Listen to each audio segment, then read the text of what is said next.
pemirsa TV ONG, kali ini kita sedang berada di kantor pusat Wika Gedung. Dan bersama saya sudah ada Direktur Utama Wika Gedung, Bapak Nariman Prasetyo. Loyalitas beliau tak diragukan lagi. Puluhan tahun lamanya beliau telah mengabdi untuk Wijaya Karya. Maka tak heran jika kemudian beliau dipercaya mengemban tugas untuk memimpin salah satu anak usaha dari Wijaya Karya ini. Seperti apa kiprah beliau dalam memimpin Wika Gedung? Baik, langsung saja kita ikuti perbincangannya. Selamat sore Pak Nariman. Selamat sore Bu. Apa kabar Pak? Baik, alhamdulillah kabar baik. Pertama-tama terima kasih ya Pak ya, kita sudah diberikan waktu untuk sedikit berbincang santai dengan Pak Nariman ini Pak. Oke Pak, baik, langsung saja Pak. Pertama mungkin Pak Nariman ini kan menjabat sejak April 2017 ya Pak, kalau saya nggak salah. Itu mungkin pertama bisa sedikit gambarkan Pak, ceritakan pencapaian Bapak selama memimpin di Wika Gedung ini, khususnya di 2018 Pak. Jadi saya memang diangkat di Wika Gedung sebagai Dirut April 2017. Kebetulan pada saat tahun 2017 ini justru momentum yang paling penting buat Wika Gedung, ada event IPO kita untuk launching di bursa 2017. Kemudian di tahun 2018 kinerja yang sudah kita lakukan, kinerja hasil usaha di 2018 ini cukup baik. Alhamdulillah semua rencana kerja anggaran perusahaan yang kita siapkan di awal 2018 bisa terpenuhi semua. Targetnya di tahun 2018 bulan Desember. Jadi intinya apa yang kita rencanakan di awal tahun 2018 ini semuanya bisa terpenuhi di tahun 2018 gitu. Kurang lebih itu. Di 2018 ini yang kita rencanakan langsung di angka paling penting kalau yang namanya evaluasi hasil usaha ini laba. Yang direncanakan laba ini kita dari rencana 426, insya Allah 2 Desember ini hasil evaluasi akan tercapai di kurang lebih 433, kita optimis di sana. Karena audited kita kan sedang lakukan oleh KAP ya. Tapi kita sangat optimis bisa tercapai bahkan melebihi dari rencana. Optimis di lebih kurang sekitar 433 lah, mudah-mudahan tidak meleset. Kita bisa lihat itu karena order booknya di tahun 2018 juga bisa lebih dari yang kita rencanakan, kurang lebih dari 6 triliun. Ada nggak Pak langkah-langkah apa saja atau inovasi-inovasi yang dilakukan tim Wika Gedung dalam rangka ini nih Pak, revolusi industri keempat nih Pak? Kalau dari inovasi teman-teman di Wika Gedung ini, kita sudah punya semacam prosedur di sistem manajemen Wika Gedung. Setiap proyek itu harus bisa mengeluarkan inovasi selama melaksanakan proyek itu minimal 5 inovasi. Ya, jadi kalau kita punya 40 proyek manajer ini kalau dikumpulkan dalam 1 tahun kerja itu paling tidak ada 200 inovasi. Dari 200 ini kita saring lagi, kemudian kita lombakan. Kita lombakan sampai kita mendatangkan dewan juri dan pakar dari luar. Nah, inovasi ini kita sasarkan harus bisa dijual. Jadi kalau hanya sesuatu yang baru tapi tidak bisa dijual, tidak bisa menghasilkan apa-apa yang lebih efisien, belum sempurna inovasinya. Tapi kalau sudah bisa diaplikasikan sehingga lebih murah, lebih cepat, kemudian lebih kompetitif dalam bersaing, ini inovasi ini yang kita pakai, dimasukkan ke KM Knowledge Management kalau di Wika Gedung, sehingga semua unit tahu ada inovasi apa yang baru dan itu produk di internal kita. Katakanlah masterpiece-nya lah Pak gitu loh, yang dari Wika Gedung yang jadi unggulannya dari Wika Gedung. Jadi Wika Gedung itu sangat komit terutama terhadap para klien yang rata-rata adalah investor. Itu dari sisi jadwal pelaksanaan. Kita nggak pernah terlambat, bahkan kalau kita di-challenge untuk bisa dipercepat, kita percepat. Bahkan dengan bisa kita percepat ada perubahan skema pembayaran yang ikut cepat pembayarannya juga. Dan ini lebih memastikan lagi risiko pendanaan buat kita bisa dinolkan, bisa lebih baik, bisa lebih aman. Itu dari sisi jadwal kita menjadi khas bahwa kita bisa lebih cepat dari apa yang diminta oleh owner. Kalau dari kualitas ini sudah terbukti di beberapa produk kita.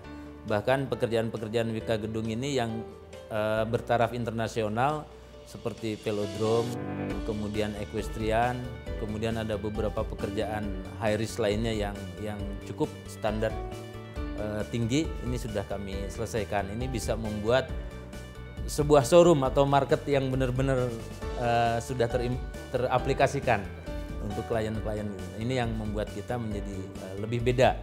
Di sisi lain kalau masalah tadi bagaimana kita berkompetisi, ya bagaimanapun juga karena ini building construction ini menyangkut masalah engineering, kemudian ada value apa dari inovasi, di sini kami juga bisa lebih unggul. Kurang lebih itu. Kita bicara pengembangan ke depan ya Pak ya, itu seperti apa Pak kira-kira pengembangan ke depan untuk Wika Gedung ini, dan sebenarnya proyek-proyek apa saja sih Pak yang disasar Wika Gedung ini Pak? Diproyeksikan ke depan ini paling tidak 2019 ini sampai ke tahun berikutnya kita sudah menstrategikan di backward kita. Jadi pekerjaan inti kita memang di building construction, tapi kita sudah membentuk anak usaha di Wika Precast Gedung. Sehingga kita sudah punya kompetensi dan kelebihan lainnya. Semua pekerjaan gedung dari komponen-komponen precast itu sudah kita siapkan oleh anak usaha kita. Dan ini sudah berjalan, bukan dalam rencana tapi sudah berjalan. Kemudian bisnis baru kita Pak yang sedang kita rintis dan sudah ada beberapa aplikasi dan klien yang kita kerjakan juga itu di divisi modular. Ini juga sesuatu yang baru, mudah-mudahan Wika Gedung ini memang sebagai pelopor di bidang modular ini. Bagaimana membuat sebuah housing yang sangat cepat dengan cara yang portable. Jadi kita datang segera pasang di sana dan ini sudah kita aplikasikan juga. Ini proyek apa sih Pak yang disasar Wika Gedung? Selain di pemerintah, klien kita ini di swasta. Nah, di swasta kurang lebih 30-40% kita kliennya dari swasta. Jadi misalnya kita dari Transpak, mungkin sering dengar ya, itu kita dapat 9 SPK dari Transpak. Ada di Cibubur, kemudian Jember, Semarang, Pekalongan, Bogor, Kupang, itu kita dapat dari swasta. Atau dari Agung Podomoro, bikin apartemen di Cimanggis. Ya, itu juga mempercayakan kepada kami. Kalau di Jawa Timur, Puncak Group, itu selalu repeat order kepada Wika Gedung. Ini beberapa yang dari swasta. Kalau dari pemerintah, selain ada sinergi BUMN, memang ada beberapa proyek pemerintah yang kami juga dapat. Misalnya di Pelindo, kemudian di Telkom, di BUMN-nya. Kalau di pemerintahnya ya di Rusun Jabar atau Disdik, Dinas Pendidikan di DKI ini. Kita kemarin kerja 5 paket, betul-betul luar biasa itu. Waktunya hanya 6 bulan. Ada di Pulau Seribu, Jakarta Utara, Jakarta Selatan, kita harus bisa selesai semua. Alhamdulillah selesai semua kita. Pak, kalau untuk komitmen Wika Gedung ini terhadap lingkungan hidup seperti apa Pak? Ini juga wajib, apalagi kalau sudah bicara lingkungan hidup, ini sudah tidak lokal sifatnya. Lingkungan hidup ini udah isu global, di mana-mana dengan lingkungan hidup harus care, dan Wika Gedung juga masuk ke situ. Jadi untuk lingkungan hidup itu yang terakhir ini kita nanam kurang lebih 2.000 sampai 3.000 bibit pohon mangga di daerah Kerawang. Ya, di daerah Kerawang karena kita punya side project di sana. Kemudian dengan lingkungan yang lain ada beberapa tempat kita membuat MCK yang sangat kritis diperlukan di situ karena di sana belum ada. Kemudian masalah WG peduli di pendidikan ya, mulai dari renovasi sekolah yang memang sangat tidak layak dan memerlukan perbaikan secepatnya dengan segala fasilitasnya kita masuk ke sana. Yang jelas lingkungan ini juga merupakan isu utama yang harus kita selesaikan. Pak, yang menarik nih Pak, 2017 di pertengahan kemudian akhir sudah IPO, itu bagaimana persiapan itu Pak? Pas pasti Bapak ekstra keras ya Pak ya? Ada effort khusus yang memang menjadikan energi tambahan bersama ya. Semua manajemen Wika Gedung, direksi Wika Gedung, jangan sampai momentum ini meleset. Karena pada saat bulan November ini betul-betul kesempatan kita untuk bisa melaksanakan IPO. Jadi hal-hal yang kita lakukan, terutama pencapaian-pencapaian hasil usaha di 2017 ini memang harus melebihi dari rencana yang disiapkan di tahun 2017 supaya IPO kita bisa punya nilai lebih fundamental yang kita lepas di bursa. Jadi semua organ baik di proses perolehan, tim pemasaran, proses produksi, engineering dan semua proses support di bironya manajemen Wika Gedung. Kita bersama-sama di sana ya. Semua kerja keras ya Pak ya, teamwork. Jelas ya, gitu. Pak, kalau bicara target 2019 Pak, sudah ada apa saja target ke depan dan mungkin apa saja langkah-langkah yang akan dilakukan untuk mencapai target? Target di 2019 ini kita ada peningkatan dari rencana hasil usaha yang Desember 2018 mudah-mudahan tercapai tadi. Kita optimis di 443. Di tahun 2019 laba kita ini kita canangkan untuk bisa terpenuhi di 533 miliar. 533 miliar ya. Jadi kenaikannya itu kurang lebih sekitar 20% ya, 20 sekian lah dari tahun 2018, dari tahun sebelumnya. Para klien yang rata-rata adalah investor, itu dari sisi jadwal pelaksanaan. Kita nggak pernah terlambat, bahkan kalau kita di-challenge untuk bisa dipercepat, kita percepat, bahkan dengan bisa kita percepat ada perubahan skema pembayaran yang ikut cepat pembayarannya juga, dan ini lebih memastikan lagi risiko pendanaan buat kita bisa dinolkan, bisa lebih baik, bisa lebih aman. Itu dari sisi jadwal kita menjadi khas bahwa kita bisa lebih cepat dari apa yang diminta oleh owner. Kalau dari kualitas ini sudah terbukti di beberapa produk kita. Bahkan pekerjaan-pekerjaan Wika Gedung ini yang bertaraf internasional seperti velodrome, kemudian equestrian, kemudian ada beberapa pekerjaan high risk lainnya yang cukup standar tinggi, ini sudah kami selesaikan. Ini bisa membuat sebuah showroom atau market yang benar-benar sudah teraplikasikan untuk klien-klien gitu. Ini yang membuat kita menjadi lebih beda.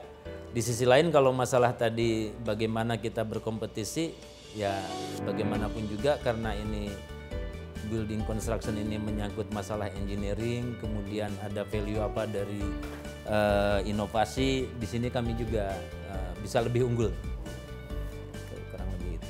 Bicara pengembangan ke depan ya Pak ya, itu seperti apa Pak kira-kira pengembangan ke depan untuk Wika Gedung ini, dan sebenarnya proyek-proyek apa saja sih Pak yang disasar? Itu kalau yang berupa CSR itu yang pembangunan sekolah tidak layak itu sudah di mana saja Pak? Kemarin di Purwakarta. Di Purwakarta sini ada, kemudian di Jawa Timur juga ada. Kebanyakan kita kan punya 3 wilayah operasi. Jadi setiap wilayah operasi dapat PR nih. Daerah Jawa Timur misalnya ini yang ke depan ini kami akan bergerak ke arah Situbondo. Yang kita sedang merencanakan minggu ini bahwa bulan depan ini kita akan ke Situbondo. Kemarin di Jawa Barat di daerah Purwakarta. Kemudian ada beberapa tempat juga kemarin yang di daerah Aceh, di Sumatera Utara, itu begitu. Kita pengen tahu nih Pak, sebagai seorang pemimpin seperti apa pola leadership yang Bapak terapkan pada ini tim Bapak? Ya. Jadi kalau saya punya keinginan menerjemahkan leadership di Wika Gedung itu semua leader. Tergantung dia duduk di mana. Jadi kalau semua punya prinsip seperti itu, leader itu bukan berarti yang memerintah atau yang menyuruh. Karena leader itu harus siap dipimpin dan siap memimpin. Artinya leader itu juga harus patuh kepada atasannya. Karena kalau salah menerjemahkan leader itu berarti orang yang punya kekuasaan otoriter dan bisanya hanya nyuruh, salah dia. Karena dia pasti ada yang harus dipegang, harus bertanggung jawab kemana. Nah, artinya kalau leader di sini Kalau ke anak buahnya atau ke bawah ya yakinkan mereka bahwa mereka ikut kita tenang, nyaman, dijaga, dan ada yang bertanggung jawab dalam bekerja. Nah, kemudian kalau kita punya kawan di kanan dan kirinya, ini kita harus solid. Karena ini kan kolega kita. Istilahnya jangan makan tulang kawan, kita kan teamwork gitu. Itu juga seorang leader. Karena leader itu punya kawan di kanan dan kirinya. Tadi kembali kalau ke atas, kita harus support policy dan kebijakan atasan. Kita harus support penuh. Nah, jadi kalau semua orang seperti itu berarti kan semua leader nih ke bawahnya bagaimana, kanan kiri ke atasnya, ini kalau disambungkan ini kan jadi kuat sekali. Teamwork yang kerjasama mencapai targetnya lebih kuat.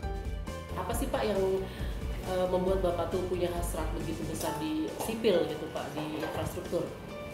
Apa cita-cita Bapak dari kecil? Saya dari kecil nggak kepikir ini kalau saya bakal jadi engineer sipil. Nggak juga, karena waktu kecil kalau saya ngelamun dulu rasanya saya pinginnya jadi dokter gitu. Untung nggak jadi dokter. Karena kalau saya jadi dokter kasihan pasiennya, ternyata kan begitu. Ya berjalan tapi saya serius sih gitu loh. Saya lihat dokumen-dokumen teman kanak-kanak SD, saya selalu kenapa kok harus seragam dokter terus? Setelah saya tanya sama bapak ibu, memang kamu dari dulu pengen jadi dokter karena bangga punya stetoskop digantung gitu. Ya, ternyata seiring waktu enggak juga, saya pengen jadi dokter enggak jadi gitu loh. Jadi berjalan dengan begitu. Iya. Nah, kenapa saya jadi masuk sipil? Karena saya ingin masuk tentara nggak diterima. Nah, gitu juga kan. Awalnya pengen jadi tentara. Iya. Nggak diterima gitu. Nah, kalau saya jadi tentara, wah kasihan Indonesia ini. Jangan-jangan tambah kacau nanti. Ternyata semua jadi yang sudah disiapkan, jadi yang sudah digariskan. Mungkin itu yang baik. Iya. Baik, demikian perbincangan kami dengan Bapak Nariman Prasetyo dari Jakarta. Suci Yulianita pamit undur diri. Terima kasih dan sampai jumpa.